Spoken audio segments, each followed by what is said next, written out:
Buderim Ginger began in 1941 as a growers' cooperative on the Sunshine Coast as a result of a shortage of ginger from overseas. The company listed on the Australian stock market in 1989 and has grown today to become Australia's largest and leading ginger company, processing over 2,700 tonnes of ginger a year.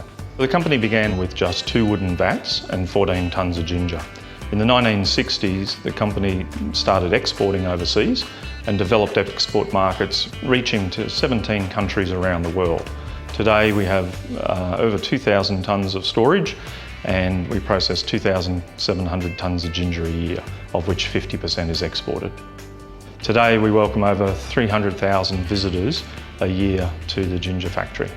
In 1983 we were privileged to have Princess Diana and Prince Charles visit the factory, and over the years we've had many different visitors come. The way that the tour desk is set up, people get to see the history of the company on one side and then turn and look out over the modern day factory. So they see a real connection between the history of the company and where we are today.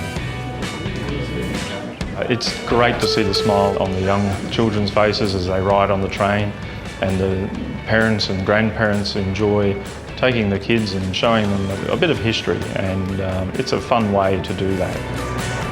Buderim Ginger has grown from humble beginnings, and by preserving our history we play a very important part in providing inspiration to other new emerging companies on the Sunshine Coast and food producers that similarly are starting out on their journey. I think the local community views Buderim Ginger with a very warm sense of history.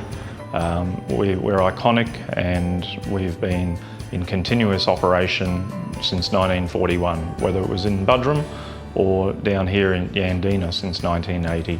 I think we're part of the fabric of the Sunshine Coast and indeed Queensland. I'm very humbled to accept this award on behalf of Buderim Ginger and all the people and industry participants that have worked in the ginger industry over the last 70, 80 years. It's very humbling.